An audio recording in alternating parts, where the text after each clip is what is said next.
मध्य प्रदेश की धरती से उभरती एक ऐसी आवाज जिसमें राधा रानी की भक्ति और भाव एक साथ झलकते हैं। राधा रानी, जिन्हें लोग रस मोहिनी दासी के नाम से जानते हैं। गायन, नृत्य और कला उनके लिए केवल प्रदर्शन नहीं बल्कि राधा रानी की सेवा और प्रेम का माध्यम है। उनका प्रसिद्ध भक्ति गीत जादू भरी कजरारी तेरी आंखियां लाखों भक्तों के हृदय को स्पर्श कर चुका है। आज हम स्वागत करते हैं राधा रानी का, जहां संगीत बनता है साधना और नृत्य बनता है भक्ति का अभिव्यक्त रूप। और मेरे घर वालों ने इस चीज को एक्सेप्ट करने में थोड़ी मुश्किलें हुई थी कि ये सेकंड डॉटर वापस हो गई है। तो मेरी दादी ने जो था वो बड़ा आक्रोश हुई थी और उन्होंने बोला था कि काश ये होते ही मर जाती। मेरा महिलाओं को बस एक ही संदेश है कि जीवन में स्ट्रगल और बहुत ज्यादा लोग आपको ट्रिगर करने के लिए, बोलने के लिए, भक्ति में आप आगे बढ़ रहे हो तो ये क्या हो रहा है, मीरा बन रही है, नाना प्रकार की चीजें आपको थॉट्स मिलेंगे लोगों के। तो मैं ये कहूंगी कि आपको बिल्कुल घबराने की जरूरत नहीं है, क्योंकि आपके प्रारब्ध ही है जो आज आपके सामने आ रहे हैं और कहीं ना कहीं वो धीरे धीरे इन्हीं लोगों के माध्यम से हट रहे हैं, घट रहे हैं। खुद को बनाया है कि मैं किसी से कम ना हूं, ताकि मैं जो हूं वो भगवान का ही रूप हूं, भगवान की ही कृपा हूं कि आज मैं सभी लोगों के बीच में हूं। मैं बारी जावरी तोरी प्यारी प्यारी अखियां, रूप सुहाना देख के मोहन, कैसा जादू डाला हो प्यारे, कैसा जादू डाला। लठ घुंघराली कामर कारी, लठ घुंघराली कामर कारी, सुंदर रूप सलोना हो प्यारे, सुंदर रूप सलोना। आँखों ने हम पर कर डाला, आँखों ने हम पर कर डाला, ऐसा जादू टोना हो प्यारे, ऐसा जादू टोना हो। प्रेम भरी मतवारी तेरी अखियां, प्रेम भरी मतवारी तेरी अखियां, मैं वारी जवारी, मैं वारी जवरिया, मैं वारी जवरी तोरी प्यारी प्यारी अखियां। राधा रमण कजरारी तेरी अखियां, राधा रमण कजरारी तेरी अखियां।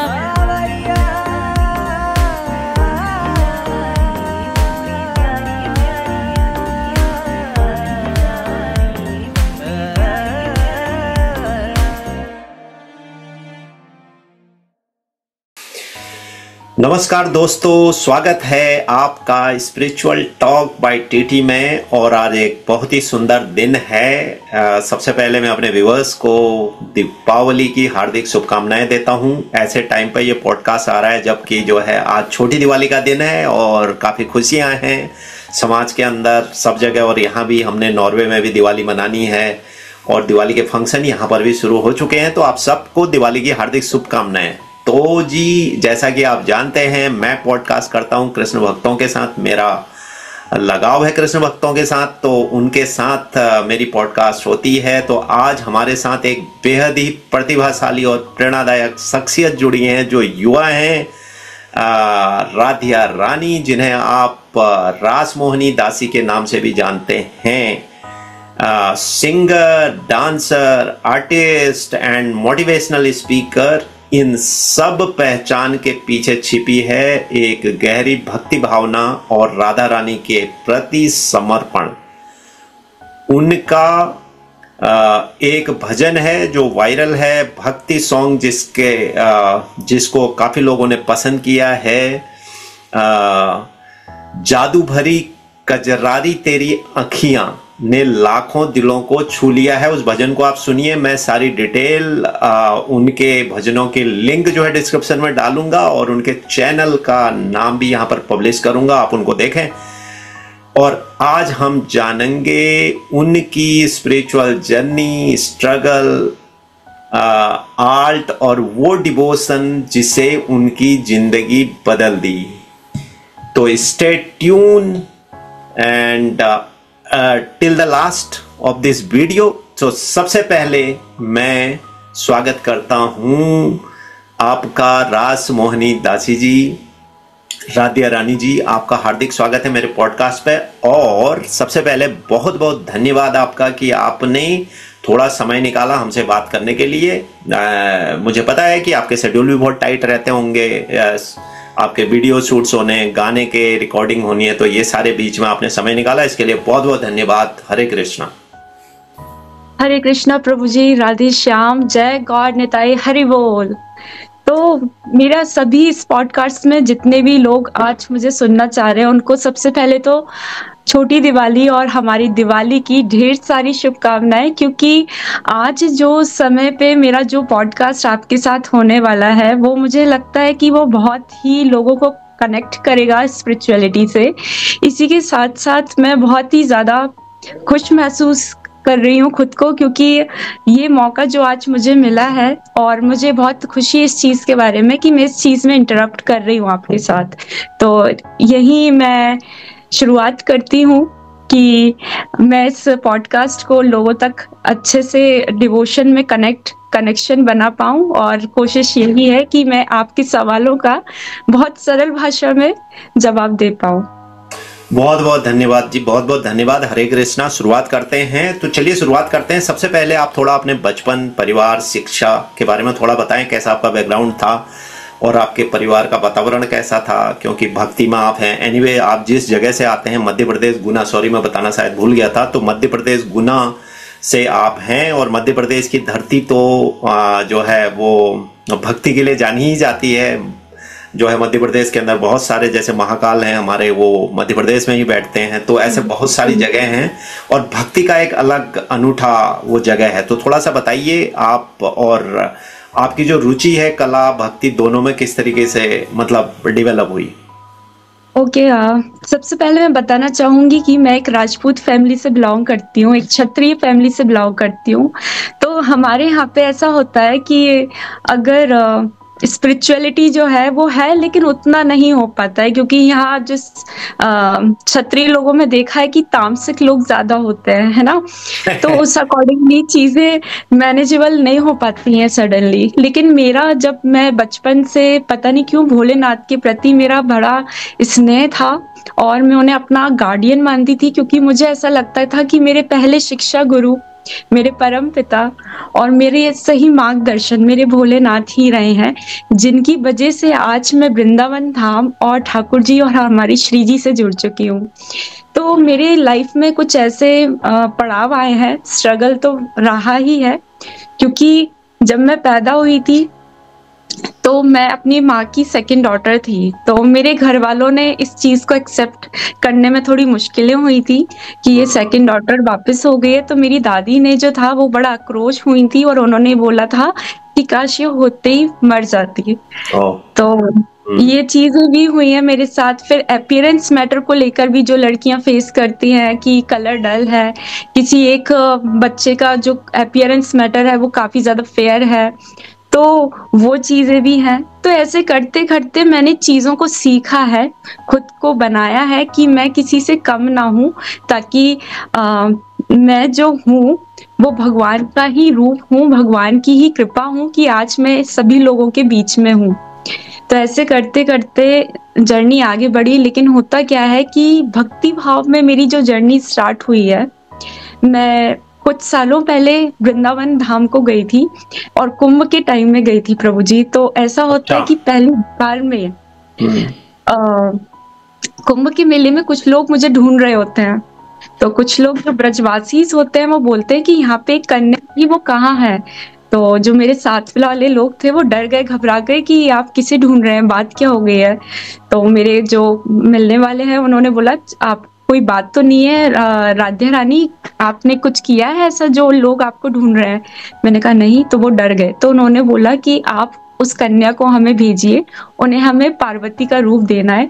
और मैं अपनी लाइफ में पहली बार किसी कथा में पार्वती का रूप बन के रेडी हुई थी, जिससे मेरे घर वाले काफ़ी ज़्यादा इम्प्रेस्ड हो गए थे। मेरी मम्मा तो बहुत ज़्यादा खुश हो गई थी, क्योंकि कहीं न कहीं एक केवल फैमिली में एक मेरी माँ थी जो भक्ति का रोल निभाती थी, और उन्हीं के आदर्श और उन्हीं के आचरण और संस्कारों के परवरिश के माध्यम से मैं भक्ति में कहीं न कहीं खुद को ले जा पा रही थी। तो पहली बार में मुझे भोलेनाथ से कनेक्ट होते हुए उन्होंने पार्वती का रूप दिया। देन उसके बाद चीज़ें ऐसी हुई कि मैं स्पिरिचुअलिटी में तो थी, लेकिन ठाकुर जी और श्री जी से इतना कनेक्ट नहीं थी उस पीरियड में। कोरोना के समय में क्या होता है कि आई लॉस्ट माय मदर, क्योंकि कोरोना का जो समय था वो बड़ा ही सबके लिए बड़ा ही दुखदारी समय था। तो उस पीरियड में मैं जितना हो सकता था अपना भजन करती थी, भोलेनाथ को मानती थी। लेकिन जब मेरी माँ ने शारीरिक रूप से मेरा साथ छोड़ दिया, तो मुझे ये लगा कि जब मेरी माँ इस दुनिया में नहीं है, तो फिर इस दुनिया में मेरा है कौन?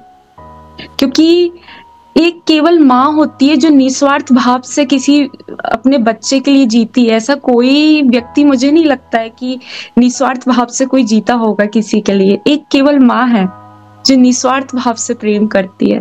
तो मैंने यही सोच लिया था उसी दिन कि अगर मेरी माँ मेरे साथ नहीं है, तो इस दुनिया में, इस सृष्टि में मेरा कोई नहीं है प्रभु के अलावा। तो तभी से धीरे धीरे और भक्ति बढ़ी, वृंदावन धाम जाती रही। इसी बीच में संतों के दर्शन, उनका आशीर्वाद प्राप्त करना, ये बड़ी सौभाग्य की बात है। एटलीस्ट मुझे ये महसूस होता था कि मैं अब अकेली नहीं हूँ, मेरे साथ परमात्मा है।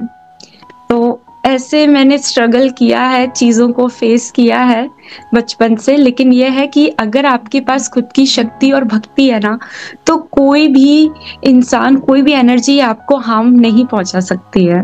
स्पिरिचुअलिटी में वो शक्ति है प्रभु जी कि दुनिया इधर से उधर हो जाएगी, प्रकृति भी आपसे लड़ने की कोशिश करेगी, लेकिन मुझे लगता है कि जो प्रभु और गोविंद से जुड़े हुए हैं, उन्हें किसी भी चीज की हानि नहीं हो सकती है। और अगर हो भी रही है तो उसके पीछे कारण है कोई ना कोई, और उनकी कृपा ही होती है। बिल्कुल। तो आपने बहुत ही जो मार्मिक चीजें हैं उनको टच कर दिया है पहले ही क्वेश्चन में। तो समाज के अंदर बहुत सारी बुराइयां हैं, वो बिल्कुल हमें एक्सेप्ट कर लेना चाहिए। आज भी भारतीय मतलब अब तो शायद इतना नहीं होगा, लेकिन जो पहले था लड़का लड़की का भेद और उनके साथ उस तरह का बर्ताव करना, ये आज भी है बिल्कुल, आज भी वो मानसिकता है, जबकि ऐसा कुछ है नहीं है। और लड़का लड़की में कोई भेद नहीं है, और लड़कियां उतना ही अच्छा कर रही हैं, आज भी कर रही हैं, पहले भी करती आई हैं और आगे भी करती रहेंगी। मेरे हिसाब से लड़का लड़की का कोई भेद समाज के अंदर नहीं होना चाहिए। तो ये, और दूसरा दुखद बात यही थी कि आपकी माँ जो है वो आपकी सहारा थी, आपके इस आध्यात्मिक भक्ति के मार्ग में आपको जो प्रोत्साहित भी कर रही थी, उनका साथ भी आपका चला गया। लेकिन प्रारब्ध एक ऐसी चीज होती है कि जिस पर किसी का कोई मतलब जोर नहीं है। जो चीजें होनी है वो होके रहती हैं इस दुनिया में, तो ये चीजें हैं। तो बिल्कुल आपने बहुत मतलब ये बिल्कुल सही है कि इतने कठिन परिस्थितियों के बावजूद भी आप आगे बढ़ रही हैं और अपनी कला को भी आप विकसित करके रख रही हैं, अपनी कला में भी आगे बढ़ रही हैं। तो इसी पर थोड़ा सा बताइए कि जो आपने जो सिंगिंग वगैरह है, आपकी आवाज़ तो बहुत बढ़िया है, मतलब बेहतरीन साउंड है आपकी। तो प्लेबैक सिंगिंग के लिए भी अगर आप ट्राई कर सकती हैं तो उसमें भी कोई बड़ी बात नहीं है। तो ये गाने का मतलब कैसे शौक जागा, और उसका भजन का आपको कैसे, इसके लिए क्या क्या कर रही हैं आप? प्रभु जी, ऐसा हुआ था कि मैं स्कूल टाइम से ही मतलब स्कूल में प्रेयर्स में गाती थी, और स्कूल में कोई भी फंक्शन होता था तो मैं उसमें भी पार्टिसिपेट करती थी। लेकिन मुझे पता नहीं था कि मेरी जिंदगी मुझे कहाँ ले जा रही है, क्योंकि मैं यही बोलती थी कि प्रभु आप ही जानो, आप मुझसे क्या करवाना चाहते हो। एक केवल मैं खुद को आपको सौंपती हूँ। आपको मुझसे जो कराना हो, जो करवाना हो, जैसे रगड़ना हो, जैसे मेरे जो भी यूज़ करना हो आप कर सकते हैं। तो ये चीज़ मैंने उनके हाथ में सौंप रखी है। तो क्या होता है कि प्रभु जी मैं ना एकांत में बंद कमरे में भजन कर रही होती थी कि केवल राधा रानी का स्मरण करते हुए और गिटार पे प्ले करती थी बस राधा, राधा, राधा। और बस उसी राधा नाम के प्रभाव से ये कुछ शब्द प्रकट हुए थे मेरे हृदय से कि मन चंचल है ना जाने कब से, कैसे मैं बताऊं, मेरी दुनिया तुमसे ही है, ऐसे रास रचाऊं, राधे राधे गुण में गाऊं, राधे राधे संग पाऊं। तो ये भजन भी मैंने लिखा है खुद और इसको मुझे नहीं पता था कि कैसे इसकी शुरुआत होगी, लेकिन ये मैंने उस पीरियड में ऐसे ही फोन रख के रिकॉर्ड कर लिया था। अच्छा। अब मैंने हाँ, और फिर मैं वृंदावन में एक बैंड है उन्हें फॉलो करती थी, तो उसके बाद उन्होंने एक स्टोरी लगाई थी प्रभु जी की, तो उनको मैंने अप्रोच किया कि प्रभु जी आप मेरा। कौन सा बैंड है? माधवाज रॉक बैंड की तो बात नहीं कर रहे हैं आप? प्रभु जी मैं माधवास रॉक बैंड की ही बात कर रही हूँ, क्योंकि वो एक बैंड ऐसा है कि आज के कल्चर के हिसाब से, आज के वेस्टर्न के तरीके से जो वो भजन बनाते हैं, जो रॉक भजन बनाते हैं, उनके भजन में जो एनर्जी फॉर्म लोगों में कन्वर्ट हो जाती है, मुझे लगता है कि उन लोगों के लिए बहुत अच्छा है जो क्लब पार्टीज में अटेंड होते हैं। और इनके भजन इतने हैपनिंग होते हैं कि लोग फुली इंजॉयड हो जाते हैं, उन्हें बिलीव नहीं होता है कि ऐसे भजन भी हो सकते हैं। बिल्कुल बिल्कुल बिल्कुल, वो तो हमारे घर में तो उनके ही भजन चलते हैं और अब आपका भजन भी चलेगा, जो मुझे बहुत पसंद आया। मैंने 2-3 बार सुना और बहुत अच्छा लगा मुझे, क्योंकि मैं भी भजन बहुत सुनता हूँ। अच्छा, तो हाँ, तो उसको कंटिन्यू कीजिए आप, उनसे आपका कनेक्ट हुआ फिर? तो मैंने उन्हीं के पेज पे देखा कि उन्होंने स्टोरी लगाई हुई है, जिन्होंने एक भजन उनका म्यूजिक बना के दिया था और लिरिक्स दिए थे। तो मैंने उन प्रभु जी को अप्रोच किया, जिन्हें रिक्की टी गिफ्ट रूलर्स के नाम से भी जाना जाता है, और वो हंसराज बाबा जी के भी बहुत सुंदर भजन बनाते हैं। तो मैंने उनसे बोला कि आप एक बार सुनिए और अगर आपको अच्छा लगता है तो प्लीज आप मेरे भजन को एक म्यूजिक देने की कृपा करें। तो उन्हें भजन बड़ा अच्छा लगा, उसके लिरिक्स अच्छे लगे। तो मैंने स्ट्रगल करते हुए, कैसे भी घर को मैनेज करते हुए, उस पीरियड में मेरी जॉब भी थी, गवर्नमेंट इंटर्नशिप चल रही थी उस पीरियड में मेरी, तो जैसे तैसे करके मैं चंडीगढ़ पहुंची। चंडीगढ़ में रिकॉर्डिंग सेशंस हुए हमारे, देन वो रिकॉर्ड हुआ भजन, और उसके बाद मैंने वृंदावन में शूटिंग करी। तो इस प्रकार से वो भजन बना और लोगों को बहुत पसंद आया। नहीं, आपकी आवाज बहुत अच्छी है और आप इसको बढ़ाएं। मैं तो ये कहूंगा कि आप भजन की दुनिया में एक नाम करें। और आपने अपने शुरुआती में कहा था, पता नहीं किन लोगों ने आपसे ये कहा कि आपका कलर फेयर नहीं है और आप बहुत सुंदर हैं, और आपके जो वीडियोस हैं वो इतने मतलब टचिंग वीडियोस हैं कि मैं मान ही नहीं सकता। मतलब जो लोग ये धारणाएं बनाते हैं वो उनकी प्रॉब्लम है। आपका कलर भी फेयर है, ऐसा कोई प्रॉब्लम नहीं, और वीडियो बहुत अच्छे हैं आपके। तो आप इस पर आगे बढ़ते रहे हैं, और राधा रानी से मेरी यही उनसे प्रार्थना होगी कि आपको वो इतना आगे बढ़ा दें कि पूरी दुनिया आपके भजनों को सुने। और आपके अंदर वो टैलेंट है, आपके अंदर वो क्या बोलते हैं, बाय बर्थ वो क्वालिटीज मुझे दिख रही हैं, लग रही हैं, जिसमें आपके अंदर वो है। नहीं तो हर एक आदमी के बस का है नहीं है गाना। तो थोड़ा सा इसी को आगे बढ़ाते हैं।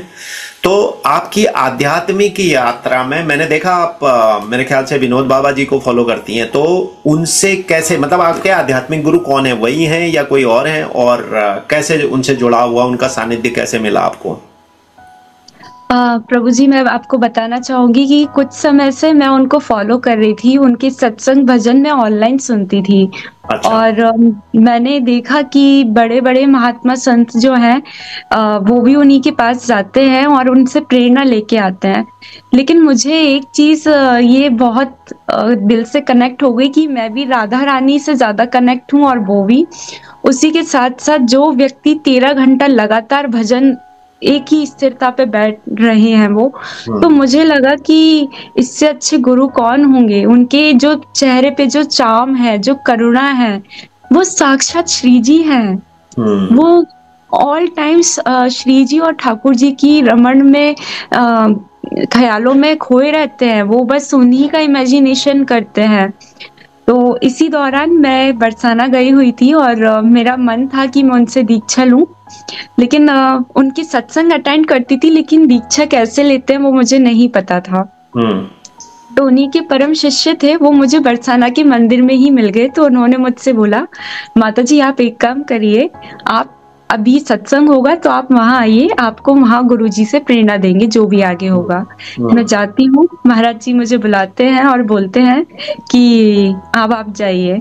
फिर मैं जाती हूँ और महाराज जी के सामने फूट फूट कर बैठ के रोने लग जाती हूँ और बोलती हूँ कि मुझे अब आपकी गोद चाहिए, मुझे अब कहीं नहीं जाना बाबा, मुझे बस आपकी गोद चाहिए और मुझे अब आप कभी साथ मत छोड़ना, अब बस मैं आपके साथ हूँ और आप मेरे साथ हो। तो बाबा बड़ा मुस्कुराते हैं और मुझे प्रसादी देते हैं, लड्डू की प्रसादी देते हैं और बोलते हैं ठीक है सुबह 7 बजे आना। अच्छा। और हाँ, तो सुबह 7 बजे मैं जाती हूँ और इसी के साथ साथ क्या होता है कि वहां पे जाने के बाद हम कुछ 5 लड़कियां थी और एक लड़का था। तो वहां पे बाबा प्यारी बोलते हैं कि अपना सब बताते हैं कि क्या करते हो, कैसा क्या है। तो मैं बाबा मतलब प्रसंग होने के बाद मैं उनको ना देखती ही रहती हूँ, तो मैं उनको ना हृदय से अपने आप मेरे निकल जाता है, बाबा प्यारी आप तो सच में श्री जी हो, आपके नेत्र तो सच में श्री जी जैसे हैं। तो जो वहां और लोग बैठे होते हैं बोलते वो सच में श्री जी हैं, वो सच में है। तो बाबा मुझे कटाक्ष नेत्र से ऐसे देखते हैं और मैं इतनी खुश हो जाती हूँ जिसकी कोई हद नहीं है। फिर काफी समय हो जाता है उनसे बात करने के बाद, तो मैं बोलती हूँ बाबा प्यारी हमने आपका ना बहुत समय ले लिया, लेकिन आपको एक चीज के लिए परेशान और करूंगी मैं। तो मेरा ना मतलब ऑटोमेटिकली उनसे ना एक गुरु से भी ज्यादा कनेक्ट किया कि मैं ना उनके सामने कोई ऐसी नहीं बनावटी की दिख कुछ और रहे हो, बना कुछ और रहे हो, मैं उनकी प्यारी सी दुलारी सी एक बच्ची हूँ बस। तो मैंने उनसे बोला कि बाबा प्यारी मुझे ना फोटो लेना है आपके साथ, इतना अच्छा मौका फिर पता नहीं कब मिले ना मिले। तो उनके पीछे से शिष्य आते हैं और बोलते हैं नहीं मैया आप देखिए, अब आप जाइए, बहुत समय ले लिया है। इसी के बीच में महाराज जी बोलते हैं फोटो ले। अच्छा। और लाइट जलाओ। चलो लाइट जलाओ और फोन दो इनको, चलो। वो खुद अपने शिष्य को फोन देते हैं और फोटो लेते हैं। Very good. हाँ मैंने वो देखी है, शायद वो फोटोग्राफ्स आपकी देखी है मैंने। तो इसी के साथ साथ वो बोलते हैं ले लिया, फिर बोलते हैं दोबारा ले। अच्छा। तो मैं तो बिल्कुल मतलब मैं अपने इमोशंस और चीजों को जाहिर ही नहीं कर पा रही थी, मैं तो बस उनको देखने में ही रह गई। और फिर लास्ट में बोलते हैं अच्छा आओगे ना, जा तो नहीं रहे हो, अब रुकना है यहीं। मैंने बोला हाँ बाबा प्यारी मैं तो आपका प्रसंग और सत्संग सुनकर ही जाऊंगी। तो बड़े प्यारे करुणामय है, बहुत सुंदर प्रसंग सुनाते हैं। क्योंकि मैंने देखा है कि जो व्यक्ति अगर सत्संग अटेंड नहीं कर रहा है तो वो वापस कहीं ना कहीं अपने मार्ग से भटक जाता है और भटकेगा, क्योंकि केवल एक सत्संग है जो हमें भगवान से कनेक्ट और डिवोशन हमारे जीवन में लेके आता है, जिससे हमारे लाइफ स्टाइल में भी काफी ज्यादा चेंज आता है, हमारे बर्ताव में चेंज आता है, हमारी सोच में चेंज आता है। बिल्कुल। तो जो व्यक्ति सत्संग नहीं सुनता है, मुझे नहीं लगता है कि वो भक्ति में ग्रोथ कर पाएगा।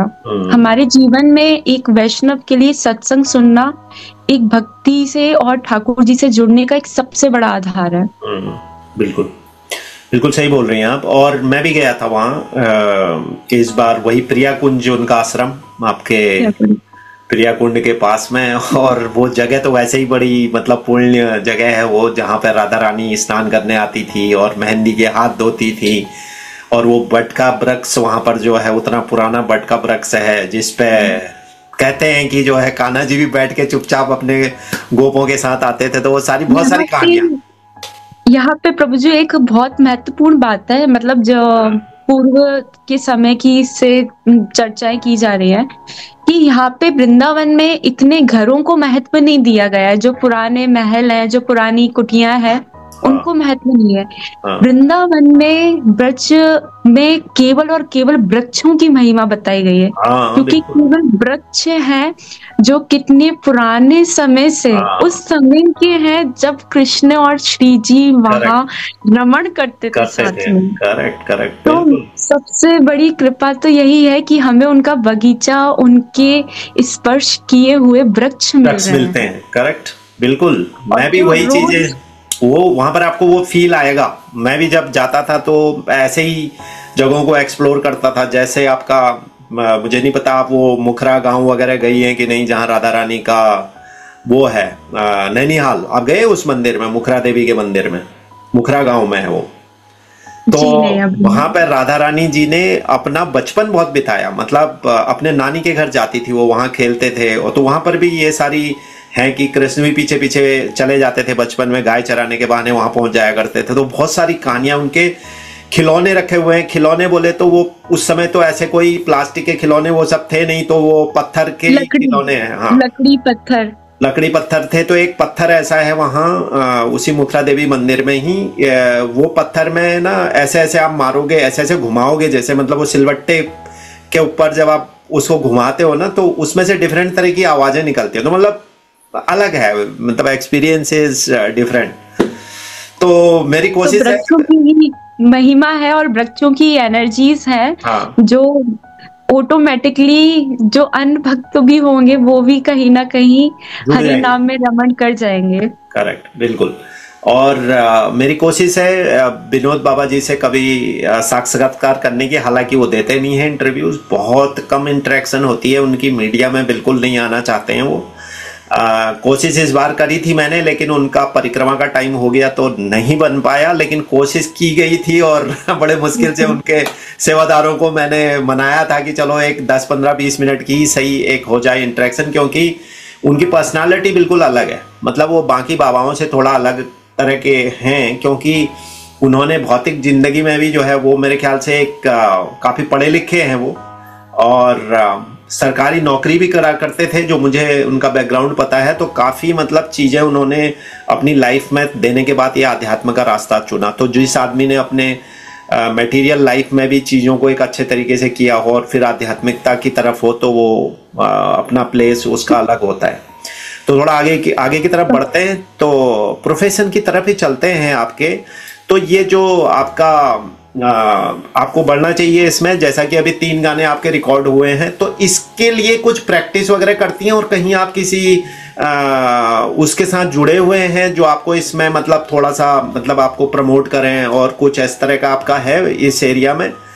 और साथ में दूसरा ये भी जोड़ देता हूं कि राधा रानी की भक्ति के लिए आपकी गतिविधियां क्या क्या हैं, मतलब जो रूटीन में आप करती हैं। ओके। तो सबसे पहले तो मैं ये बताऊंगी कि इसकी शुरुआत और कैसे मैं संगीत में आगे बढ़ी हूँ। तो यही है कि एक गॉड गिफ्टेड चीजें हैं, क्योंकि हमारा जो गुना शहर है यहाँ पे इतना पर्टिकुलर एक ऐसी क्लासेस नहीं है प्रोफेशनली कि हाई प्रोफेशनल लेवल पे हम प्रैक्टिस कर पाए या सीख पाए। ये तो केवल एक भाव है प्रभु जी की, प्रेम है भगवान के प्रति, श्री जी के प्रति जो उमड़ रहा है। और वो जब ज्यादा भर जाता है ना, तो वो संगीत के रूप में निकलता है, कविता के रूप में निकलता है। तो ये है कि प्रभु की कृपा है कि उन्होंने आवाज भी दी है। तो मेरा ऐसा कोई भी प्रोफेशनल चीजें बैकग्राउंड नहीं है सीखने का कि मैंने पर्टिकुलर कोई चीज सीखी हो या फिर एक बोलते हैं क्लासेस अटेंड की हो। सब अपना भगवान का भाव के प्रति और बस खुद ही करना, गाना बजाना है। और बाकी समय की भी दिक्कत है, क्योंकि मैंने आपको बताया कि इसी बीच में मेरी मदर नहीं है, तो घर की रिस्पॉन्सिबिलिटी काफी सारी आ जाती है। उसी के साथ साथ मैं घर पे बच्चों को ट्यूशंस भी देती हूँ, और फिर उसके बाद जॉब भी करना, और फिर हमारा भजन सत्संग सबसे मोस्ट इम्पोर्टेंट पार्ट है हमारी लाइफ का। तो वो चीजें मैनेज करना काफी ज्यादा दिक्कत होता है, जिसके कारण मैं खुद क्लासेस ले ही नहीं पाती हूँ। अच्छा, ओके। तो ये भगवान की कृपा है। लेकिन कोई बात नहीं, जैसे जैसे आप आगे बढ़ोगे तो मेरे ख्याल से आपके अंदर, आप गाने खुद ही लिखती भी हैं, राइट? आप लिख रही हैं खुद ही, और केवल आपको म्यूजिक कंपोज करने के लिए हेल्प चाहिए होगी और बाकी फिर रिकॉर्डिंग के लिए, ये दो चीजें होंगी। बाकी आवाज आपकी है, हाँ आवाज आपकी है, गाना आपका है, तो ये दो काम तो आपके खुद के हैं। तो बढ़िया है, आप इसमें आगे बढ़िए धीरे धीरे, कोई बात नहीं, समय लगेगा, बट आपकी आवाज बहुत अच्छी है, इसको आप छोड़ना मत, मतलब यू जस्ट को। और वो गानों से, धन्यवाद आपका। हाँ नहीं, वो भजन से ना आपका वो भक्ति वो दिखती भी है। मैं अगला क्वेश्चन भी मेरा वही है, आप एक अच्छा डांसर भी हैं, अगर मैं सही देख पा रहा हूँ तो आप बहुत अच्छा डांस करती हैं। तो ये जो डांस और गाना है, गाना तो आपने बताया है आपने राधा रानी जी के लिए ही गाना शुरू करा, तो डांस में भी आप कहीं ना कहीं भक्ति से कनेक्ट कर पाती हैं? जी, क्या होता है कि जब हम अधिक ज़्यादा प्रसन्नता में होते हैं, है ना? या फिर हम दुखी होते हैं या प्रभु को याद कर रहे होते हैं, तो मुझे लगता है कि संगीत और नृत्य एक ऐसी चीज़ है जिससे भगवान सबसे जल्दी प्रसन्न हो ही जाते हैं। तो मेरे लिए नृत्य एक ऐसी चीज़ है कि बस भगवान को रिझाना है, भगवान के साथ रमण करना है, उन्हीं के साथ नाचना है और उन्हीं की प्रसन्नता के लिए गाना है। तो ये भी ऐसी कला है कि बचपन से मुझे नाचने का, गाने का शौक था, लेकिन वही है कि अगर हम जीवन में कोई भी कर्म कर रहे हैं, कोई भी क्रिया कर रहे हैं, तो वो बस एक कर्म बन के रह जाता है। लेकिन उसी कर्म और उसी क्रिया को यदि हम प्रभु को समर्पित होके करते हैं तो फिर वो पूजा बन जाती है। बिल्कुल बिल्कुल बिल्कुल। और तो आपने मतलब प्रोफेशनली कहीं नहीं सीखा डांस भी, ये भी आपकी नेचुरल नहीं, फिर तो आपको नेचुरल गिफ्टेड है ये दोनों चीजें। और हाँ नहीं, आपको डांस भी करना चाहिए। मैं अभी एक रिसेंटली एक मैंने पॉडकास्ट करा, उनकी काफी रीलें मैं आजकल डाल रहा हूँ, जो है डिम्पल, उड़ीसा से है वो है, जो है आंध्रियट से है, बट बॉर्न एंड बॉट वहाँ है, तो बहुत अच्छा डांसर है। 2-3 मेरे ख्याल से भरतनाट्यम, कुचिपुड़ी, मतलब 2-3 जो फॉर्म है। जी, मैंने उनका पेज देखा हुआ है और वो भी बहुत प्यारी डिवोटी है और वो भी लोगों के लिए एक प्रेरणादायक व्यक्तित्व है, बिल्कुल। और वो प्रोफेशनली एंकरिंग भी करती हैं किसी टीवी में, तो बड़ा अच्छा podcast, one of the best podcast हुआ था उनके साथ भी। तो वो भी डांस करती हैं, तो उनसे भी बात करके समझ आया कि मतलब दे इजीली, मतलब वो डांस करती हैं तो कान्हा जी के लिए, राधा के लिए, तो मतलब एक अलग तरह का उनका उस समय कनेक्ट बनता है। तो that's what she was telling me. तो थोड़ा इसी की तरफ आगे बढ़ते हैं। आपने 2-3 बार बोला आप जॉब भी करती हैं, तो आपके घर में और कौन है? आपकी एक बहन आपने बोला, वो छोटी है बड़ी है आपसे? मुझसे बड़ी सिस्टर है और मुझसे छोटा भाई है, और पिताजी है, और मेरी दादी जो है वो 90+ है अप्रॉक्स। तो आपको ब्लेसिंग है, मतलब इतने अपने दादी की भी नानी बोला, दादी बोला आपने? दादी। तो ये तो ब्लेसिंग है, इतने एज्ड लोग घर में हैं और उनका सेवा का आपको मौका मिलता है, तो बहुत बड़ी बात है। ओके, तो भाई छोटा है, सिस्टर बड़ी है, तो बड़ी सिस्टर की मैरिज हो गई है या वो अभी अनमैरिड है? बड़ी सिस्टर की अभी जॉब है, वो अभी, मेरी सिस्टर इंदौर में है, मेरा भाई छोटा है तो अभी वो कॉलेज में है। बाकी मेरे पापा वेटरनरी डॉक्टर है, गवर्नमेंट डॉक्टर से रिटायरमेंट उनका हो चुका है पिछले ईयर। ओके, और आप भी जॉब कर रही हैं, आपने बताया। आप क्या जॉब करती हैं? आप कहाँ जॉब करती हैं? मेरा जब ये संगीत चला हुआ था, जब मैंने ये रिकॉर्डिंग्स वगैरह सेशन किए हुए थे, तब मेरी गवर्नमेंट इंटर्नशिप थी, जिसमें मैं पंचायतों पे काम करती थी। 6 पंचायत अंडर में थी प्रभु जी, लेकिन वो जो इंटर्नशिप थी वो 1 साल की थी, तो अभी वो पूरी हो चुकी है, तो मैं और भी तैयारी कर रही हूँ इसी के साथ साथ। ओके, बहुत बढ़िया, बहुत बढ़िया। So wish you all the best for that. आप जो भी करेंगे, टेकअप करोगे, you will be succeed on that, that is, I am sure that vibes coming from your talk.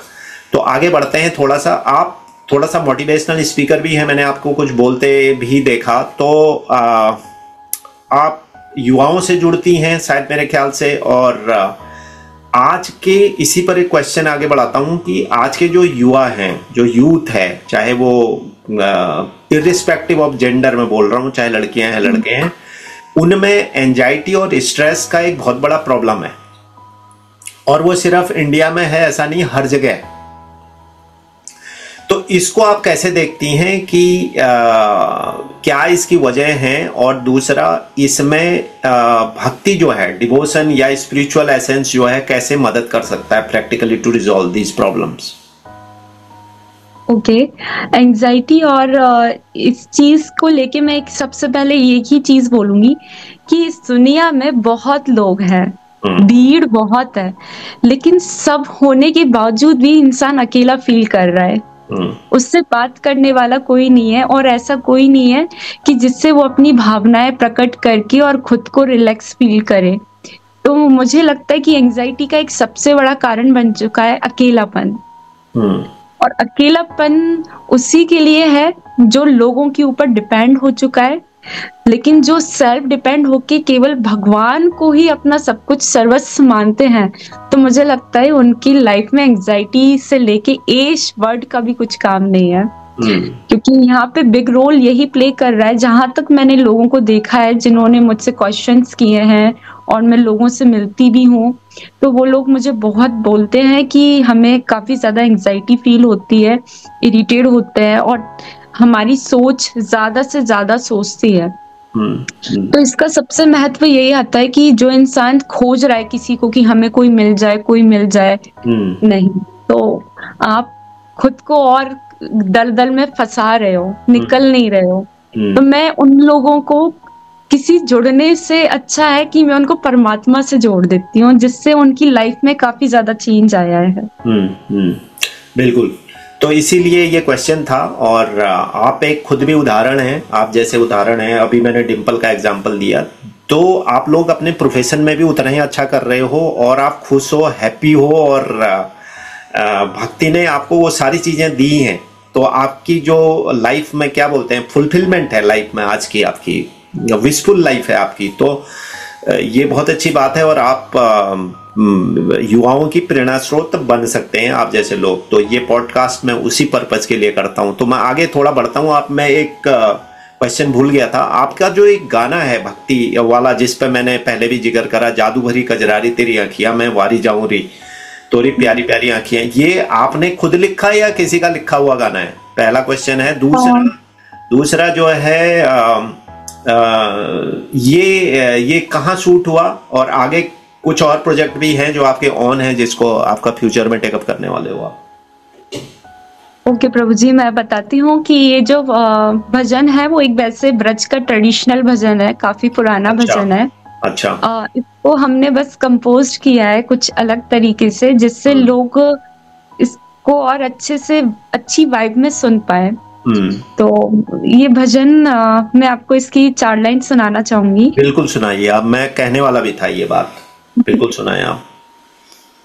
Radha Raman कजरारे तेरी अखियां, राधा रमण कजरारे तेरी अखियां, मैं बारी जा बारी, मैं बारी जा बारी, मैं बारी जा बारी, तोरी प्यारी प्यारी अखियां, मैं बारी जा बारी, तोरी प्यारी प्यारी अखियां, रूप सुहाना देख के मोहन, कैसा जादू डाला हो प्यारे, कैसा जादू डाला, आँखों ने हम पर कर डाला, आँखों ने हम पर कर डाला, ऐसा जादू टोना हो प्यारे, ऐसा जादू टोना हो, कृपामयी बनवारे तेरी अखियां, कृपामयी बनवारे तेरी अखियां, मैं बारी जा बारी, मैं बारी जा बारी, मैं बारी जा बारी, तोरी प्यारी प्यारी अखियां। इतना बेहतरीन गाती हैं आप, बगैर किसी इंस्ट्रूमेंट के, बगैर कोई प्लेबैक इंस्ट्रूमेंट्स के आप इतना बढ़िया गा रही हैं। तो आपको तो मेरे ख्याल से वो हारमोनियम, तबला, ये सब की जरूरत नहीं है, इतनी अच्छी आपकी आवाज़ है। मेरे हिसाब से तो आपको प्लेबैक सिंगिंग, चाहे भजन ही सही, आपको प्लेबैक सिंगिंग के लिए भी ट्राई करना चाहिए। और आजकल तो बहुत सारे प्लेटफॉर्म हैं, देयर आर मैनी प्लेटफॉर्म्स हैं जहां पर आप जा करके गा सकती हैं, और इसमें आपका एक बहुत अच्छा कैरियर बन सकता है, और आपको गॉड गिफ्टेड आवाज है। मैं वापस आपसे बोल रहा हूँ। इसी बीच में एक चीज और कहूंगी कि हम तो प्रभु के दास हैं, कि हमारे लिए ये चीज की कामना नहीं है। मैं आपको एक बहुत बड़ा रीजन बताती हूँ कि मैंने संगीत क्यों चुना। मैं पहली बार वृंदावन जब गई थी तो बस वृंदावन से लौटते समय रोते हुए बस यही बोलती थी कि प्रभु अब मैं वृंदावन कब आऊंगी, कैसे आऊंगी, किस रीजन से आऊंगी। क्योंकि हम जिस फैमिली से बिलोंग करते हैं, अकेली लड़की को ट्रैवल करना, अकेले भेजना, तो वो चीज पॉसिबल नहीं हो पाती हम भारतीयों के लिए। कहीं ना कहीं अभी भी कुछ पेरेंट्स हैं जो इस चीज को लेके पॉजिटिव होते हैं। तो मेरा सच बताऊं, मैंने ऐसा कुछ नहीं सोचा था कि मैं ये संगीत लाइन में जाऊंगी या कुछ मैं लोगों के सामने नेम फेम के लिए कुछ करूंगी। प्रभु जी, मैं साक्षात आपसे आज बोलना चाहती हूँ कि मैंने ये केवल वृंदावन धाम से जुड़े रहने के लिए किया है, ताकि मुझे बस एक कारण मिल सके, एक वजह मिल सके घर पे बोलने के लिए। मेरा शूट है और मुझे जाना है। तो किसी ऐसे बिना कारणवश मेरे घर वाले मुझे भेजेंगे नहीं। तो मैंने बस ये भजन लाइन जो है बस इसलिए चुनी है कि मुझे बस वृंदावन धाम मिलता रहे, मैं जाती रहूं और वो एनर्जी लेके आती रहूं। और मेरी यही है कि जैसे जैसे मुझे लोग अप्रोच करेंगे तो मैं उनके साथ काम करूं, नया काम सीखूं। और मैं तो यही चाहती हूँ कि मुझे बस वृंदावन धाम का वास मिले।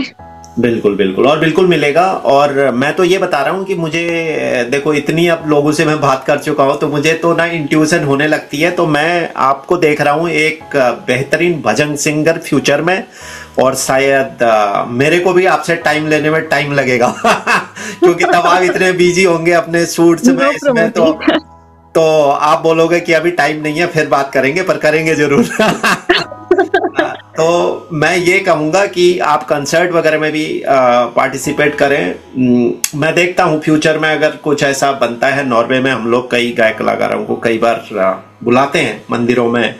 यहाँ पर जो हमारे सनातन हिंदू मंदिर वगैरह हैं तो उनमें गाने के कंसर्ट, तो कई कलाकार वहां से आते हैं। बिल्कुल प्रभु जी, मुझे तो बहुत बड़ी कृपा महसूस होगी, क्योंकि जो ड्यूटीज, जो हमें कर्म मिल रहा है, भगवान का भजन कीर्तन करने को मिल रहा है, इससे बड़ी सौभाग्य की बात क्या होगी कि हम दुनिया की चीजों से, कामों से, वासनाओं से दूर होके भगवान के भजन में लीन है। बिल्कुल बिल्कुल।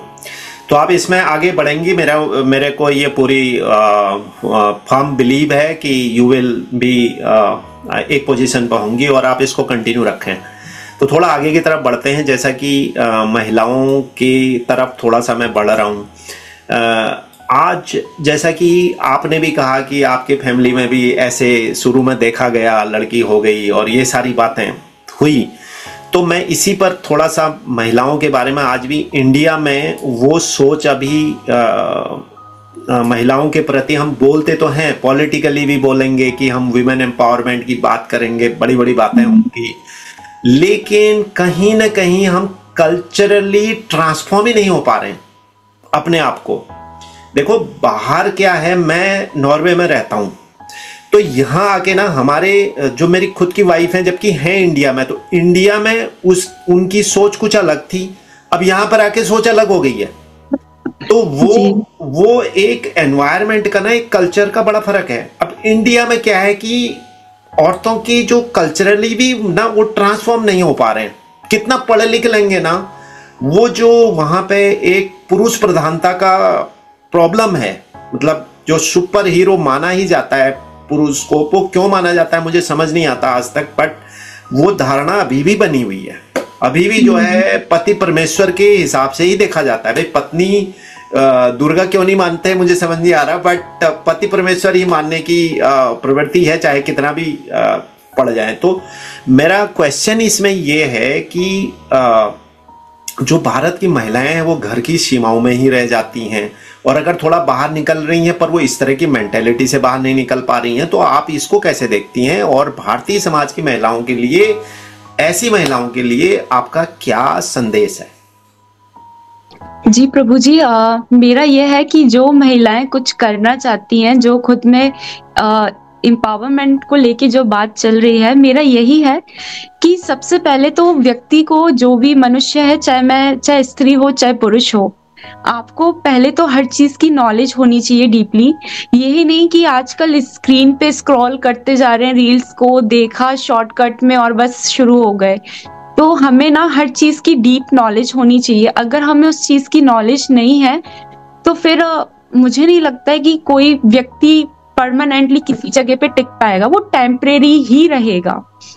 तो यहाँ पे महिलाओं के लिए अगर खुद को विकसित की ओर ले जाना है, तो मुझे लगता है कि आपको अपने संस्कारों को और भौतिक रूप जीवन में क्या क्या चीजों की आवश्यकता है, कितनी लिमिटेशन होनी चाहिए, उनको देखते हुए काम करें। बाकी मेरा ये है कि जैसे आपने बोला कि पुरुष ही परमेश्वर तो मुझे लगता है कि अगर वो उस लायक है तो उसको उस लायक ट्रीटमेंट देना चाहिए।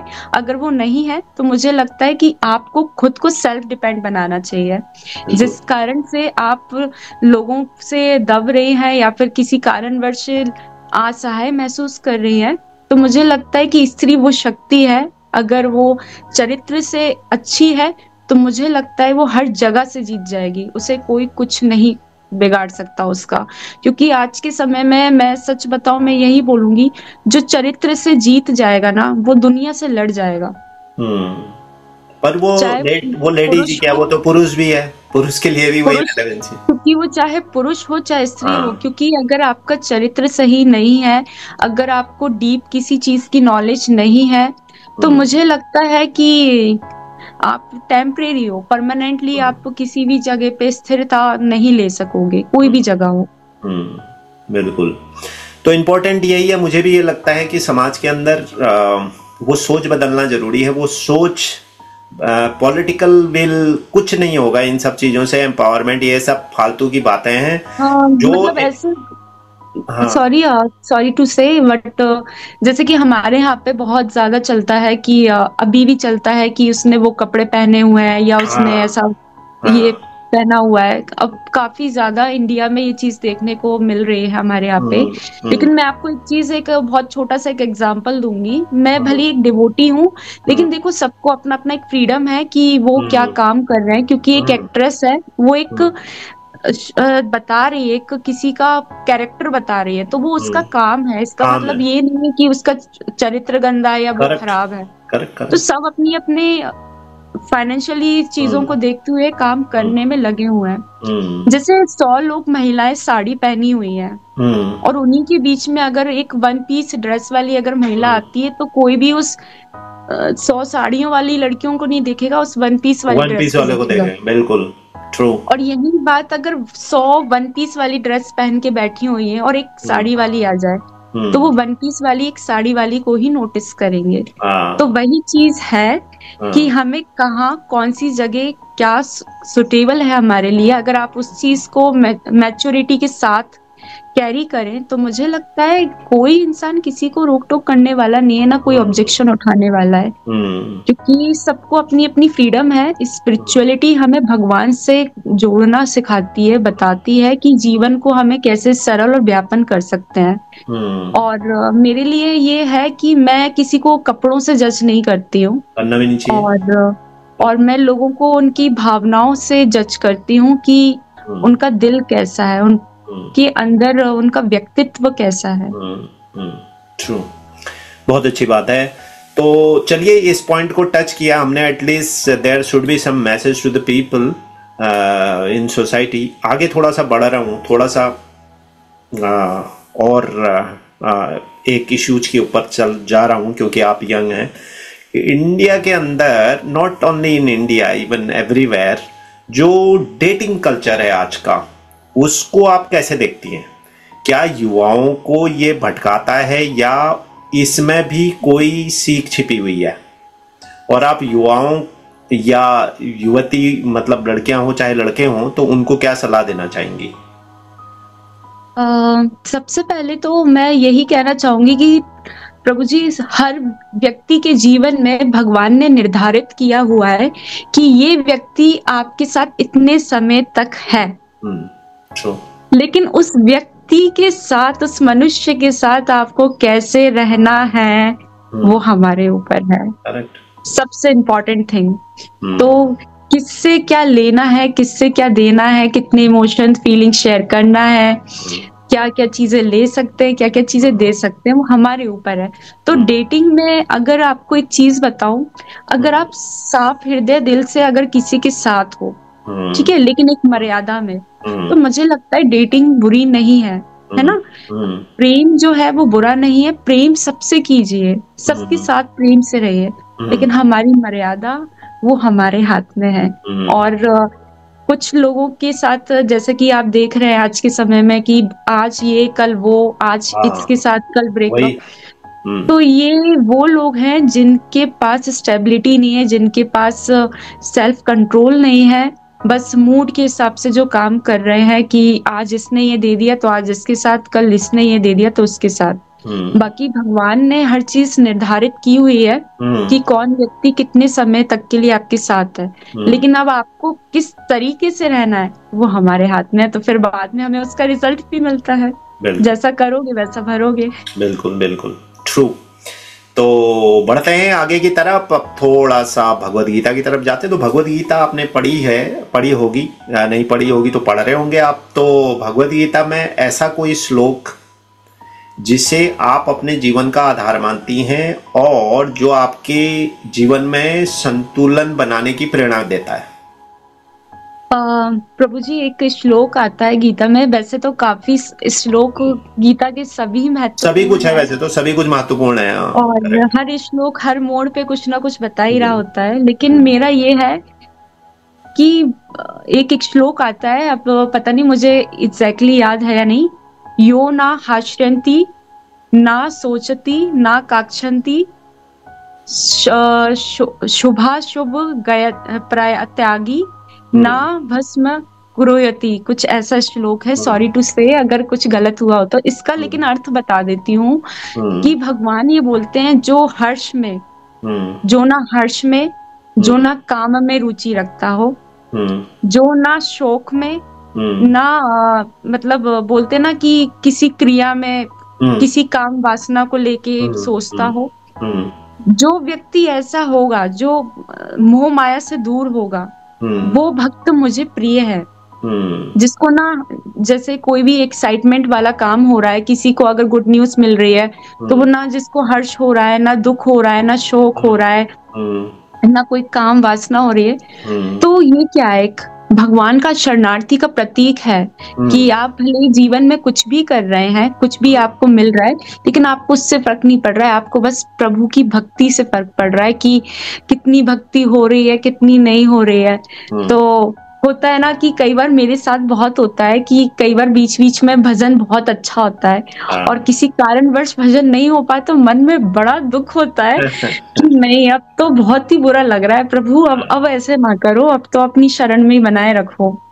तो बड़ा दुख होता है। तो ये एक भक्त के लिए एक पहचान है कि जितना भजन हो रहा है तो और आनंद आने लग जाता है, और कम होता है तो बस दुख होता है मन में कि काश और कर पाए। बिल्कुल। तो अगला आगे मैं थोड़ा सा ये जानना चाह रहा हूँ कि एक कलाकार होने के साथ साथ जब आप मंच पे होती हैं, कहीं पर आप बोल रही हैं या कहीं पर आप गाना परफॉर्म कर रही हैं, तो उस क्षण आप अपने प्रदर्शन को एक कला के रूप में देखती हैं या भक्ति भाव कहीं ना कहीं आपको खींच रहा होता है? ओके जैसे कि मैं अगर किसी स्टेज पे परफॉर्मेंस देने के लिए जाती हूँ तो मुझे पता ही नहीं होता कि मैं कौन हूँ, मैं खुद को डिनोट ही नहीं कर पाती हूँ। एग्जैक्टली ऐसा होता है कि मैं सरेंडर कर चुकी हूँ गॉड को कि मैं अब आपके हवाले हूँ और अब मैं नहीं बोलूंगी, अब आप बुलवाओगे, आप मुझसे जो करवाना चाहोगे वो होगा। तो मुझे फियर तो बिल्कुल नहीं रहता है क्योंकि मुझे लगता है कि आज मैं जो हूँ उन्हीं की वजह से हूँ और उन्हीं के कारण आज इस जगह तक पहुंच पाई हूँ।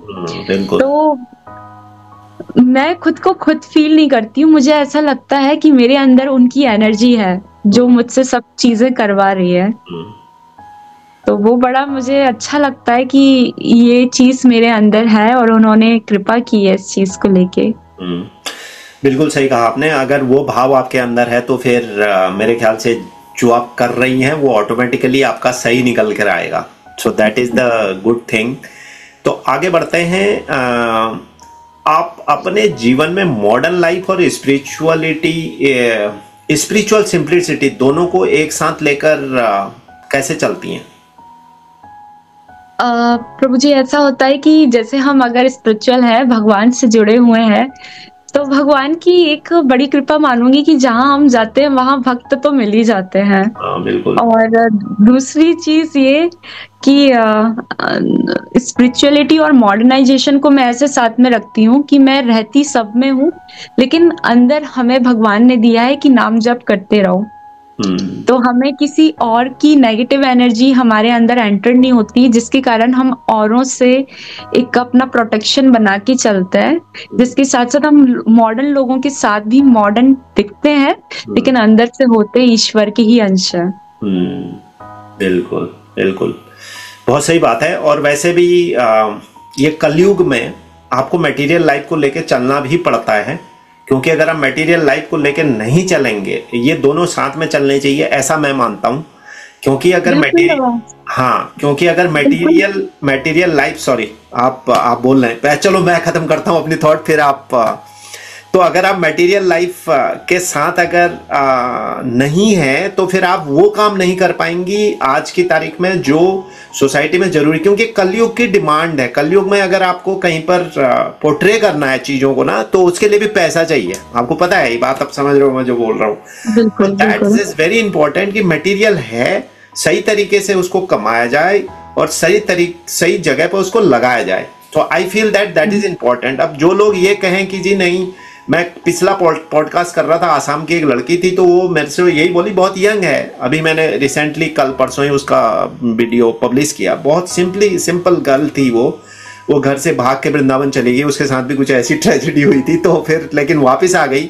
मगर आज वो यही कहती है कि मतलब भक्ति में जाने का मतलब ये नहीं है कि आप घर बार छोड़ के चले जाओ। यानी मैं ऐसे कोशिश कर रही थी, बट नाउ आई फील कि ये नहीं होना चाहिए। आपको जो है अपना सब कुछ मेंटेन करके आप इसमें और ज्यादा ग्रो कर सकते हो। तो आगे अब आप बताएं। आप कुछ बोल रही थी बीच में, सॉरी मैंने इंटरप्ट किया। जैसे कि आपने एक पॉइंट बोला था कि हमें चीजों को कैसे करना है, कैसे कमाना है, तो मतलब ये चीजें हैं लाइफ स्टाइल में, सब चीजें इंपॉर्टेंट मायने रखती हैं अगर हमारे पास वो चीज है। तो मेरा एक चीज है, जैसे कि शास्त्रों में कई सारी चीजें बताई गई हैं, लेकिन शास्त्र से भी ऊपर है भगवान के प्रति प्रेम। तो जनरेशन जैसे जैसे चेंज हो रही है, जैसा जैसा अब एटमॉस्फेयर एनवायरनमेंट बन चुका है, तो मुझे नहीं लगता है कि जो पुराने समय सदी से जो चीजें चली आ रही हैं अब वो वैसी प्रॉपर हो। तो मुझे लगता है कि कहीं ना कहीं हमें चीजों को सिचुएशन के हिसाब से डील करना पड़ता है, क्योंकि कई बार सिचुएशन ऐसी हो जाती है कि हम शास्त्र गणित चीजें भी नहीं कर पाते हैं कई बारी। तो मुझे लगता है कि हमें जनरेशन के हिसाब से भी सोच समझ के चलना चाहिए। बिल्कुल बिल्कुल सही बात कर रहे हैं आप, बिल्कुल फुली एग्री। तो आगे बढ़ता हूँ, लास्ट क्वेश्चन है मेरा, उसके बाद रैपिड फायर राउंड का सिर्फ 1 मिनट से भी ज्यादा टाइम नहीं लगेगा। कुछ क्वेश्चंस हैं, बट पहले मेरा लास्ट क्वेश्चन है। अंत में आप युवाओं और विशेष रूप से जो महिलाएं हैं उनके लिए क्या संदेश देना चाहेंगी, ताकि वे भी अपनी प्रतिभा, भक्ति और आत्मविश्वास से समाज में एक प्रेरणा बन सकें? जैसे जो काम आप कर रही हैं आज की तारीख में, वो सारे स्ट्रगल से बाहर निकल के आपने अपने आप को एस्टेब्लिश किया विथ गुड स्पिरिचुअल एसेंस। तो ऐसे आप आगे बाकियों को क्या मैसेज देना चाहेंगे? मेरा सभी महिलाओं को बस एक ही बहुत इम्पोर्टेंट संदेश जाता है कि महिला तो खुद एक सैक्रिफाइस वुमन होती है, जो सब चीज़ त्याग के भी हर चीज़ से लड़ सकती है, हर चीज़ से जीत सकती है, क्योंकि जो महिला का दिल होता है वो इतना बड़ा होता है कि अगर उसके सामने अगर 1000 बच्चे भी अगर भूखे दिख रहे होंगे तो वो 1000 खुद भूखी रह लेगी, लेकिन उन 1000 बच्चों का पेट पालने की पूरी क्षमता रखती है। मेरा महिलाओं को बस एक ही संदेश है कि जीवन में स्ट्रगल और बहुत ज़्यादा लोग आपको ट्रिगर करने के लिए, बोलने के लिए, भक्ति में आप आगे बढ़ रहे हो तो ये क्या हो रहा है, मीरा बन रही है, नाना प्रकार की चीज़ें आपको थॉट्स मिलेंगे लोगों के। तो मैं ये कहूँगी कि आपको बिल्कुल घबराने की ज़रूरत नहीं है, क्योंकि आपके प्रारब्ध ही है जो आज आपके सामने आ रहे हैं, और कहीं न कहीं वो धीरे-धीरे इन्हीं लोगों के माध्यम से हट रहे हैं, घट रहे हैं। तो आप अपनी स्पिरिचुअलिटी जर्नी को ऐसे ही बरकरार बनाए रखें, क्योंकि कोई हमारे साथ हो या ना हो, हमारा ईश्वर, हमारा ठाकुर, हमारा बिहारी हमारे साथ है, और वो एक-एक व्यक्ति से आपका हिसाब ज़रूर लेगा। क्योंकि मैंने नोटिस किया है कि अगर हमें तकलीफ होती है, अगर हम रो रहे होते हैं तो उसे भी अच्छा नहीं लगता है, तो उससे भी पीड़ा होती है। तो आप बिल्कुल परेशान ना हो। उन्हीं महिलाओं को मैं कहना चाहूंगी कि ईश्वर आपके साथ है, बस आप उन्हीं की राह पे और उन्हें छोड़े ना, उन्हें पकड़े रहें हमेशा।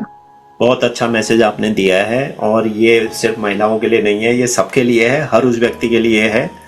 और वैसे भी जहां पर आपका क्या बोलते हैं, एक रास्ता का डेड एंड आ जाता है, वहां पर आपको समझ नहीं आ रहा है किधर जाना है, तो वहां पर वही है जो आपको बताएगा किधर जाना है।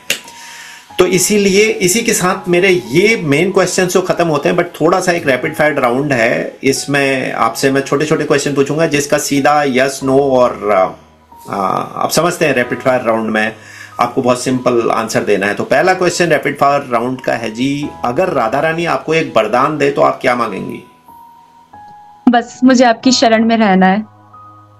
बहुत बढ़िया। बस आपकी चरण बस जी। तो अगला क्वेश्चन है जी, स्टेज पर उतरने से पहले नृत्य भावना ज्यादा होती है या भक्ति की भावना? भक्ति। ओके। आपका पसंदीदा भजन या गीत जो आप हर बार गुनगुनाती हैं, उसके अलावा जो आपने गाए हैं, उसके अलावा है सुन राधिका दुलारी और गीत गोविंद। ओके। एक शब्द में राधा रानी को कैसे परिभाषित करेंगी आप? राधा रानी उन्हीं की दास हूँ और आपकी शरण में हूँ, बस आपकी दास। ओके। अगर भक्ति और कला में केवल एक चुननी पड़े तो आपका दिल किस तरफ झुकेगा? भक्ति। ओके। कॉलेज लाइफ या मंच पर प्रदर्शन, कौन सा चुनौतीपूर्ण लगा आपको? जी।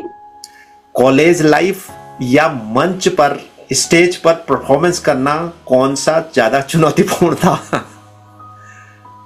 मेरे लिए कॉलेज। ओके। आपकी लाइफ में सबसे बड़ी प्रेरणा कौन है? राधा रानी, आपका गुरु या परिवार? प्रेरणादायक वही सॉरी थ्रू से परिवार, क्योंकि परिवार ही हमें वो सारी चीजें बता रहा है अभी तक जीवन में क्या हुआ क्या नहीं। बिल्कुल। अगला क्वेश्चन है, सोशल मीडिया पर भक्ति फैलाना आशीर्वाद है या डिस्ट्रैक्शन आज की लाइफ में? आशीर्वाद। Okay, good. अदरवाइज हम क्यों होते हैं पॉडकास्ट में? ओके। कौन सा श्लोक या पंक्ति आपके जीवन का आधार है? श्लोक और पंक्ति जी। मेरा यही है, अज्ञान है तिमिरंधस्य से ज्ञान है अंजन शलाकया चक्षुन मिलितम येन तस्मै श्री गुरुवे नमः। अगर हमारा गुरु उच्च है तो हमारा ये मान लो जीवन सर्वोत्तम है। तो ये श्लोक है जो हमें गुरु को सबसे पहले समर्पित होके है। बिल्कुल। Last question rapid fire round का, 3 शब्दों में अपनी पहचान बताएं। आर्टिस्ट, डिवोटी, मोटिवेशनल स्पीकर या कुछ और? डिवोटी। ओके। बिल्कुल इसी के साथ व्यूअर्स ये पॉडकास्ट समाप्त करने जा रहा हूं। बहुत मजा आया इस पॉडकास्ट में और बड़े दिल से बातें बताई हैं आपने। और मैं सिर्फ इतनी सी बात बोलूंगा कि आपके जीवन से सीखने के लिए बहुत कुछ है। युवाओं को, जो लोग मेरे पॉडकास्ट फॉलो करते हैं, देखते हैं, वो जरूर आपको इनकी लाइफ से सीखना पड़ेगा कि स्ट्रगल होते हुए भी, चैलेंज होते हुए भी लाइफ में उन सबको आपने पार किया और पार करके आप एक मुकाम पर पहुंची और आज आपकी एक पहचान है। और दूसरी बात जो इस पॉडकास्ट से निकल के ये आती है कि हर एक के अंदर कुछ ना कुछ है। जैसे जो है राधिया रानी जी के अंदर था नृत्य और संगीत, उनको एक नेचुरल गॉड गिफ्टेड है। भक्ति तो आपने एक मार्ग चुना अपने लाइफ को ट्रांसफॉर्म करने के लिए, वो अलग चीज है, लेकिन कुछ चीजें हर एक के अंदर होती हैं, उसको पहचान करके उसको आगे बढ़ा करके भक्ति के मार्ग पर चलते हुए आप भी इसी तरह का मुकाम हासिल कर सकते हैं। इसी के साथ इस पॉडकास्ट को समाप्त करता हूं। जो लोग चैनल पर नए हैं, कृपया चैनल को सब्सक्राइब करें और ज्यादा से ज्यादा इस वीडियो को पहुंचाने की कोशिश करें। इसी के साथ राधिया रानी जी, आपका बहुत बहुत धन्यवाद। एक बार आपने अपना समय निकाला। बहुत बहुत धन्यवाद। Thank you and Hare Krishna. Radhe Shyam. Radhe Shyam. Radhe Shyam.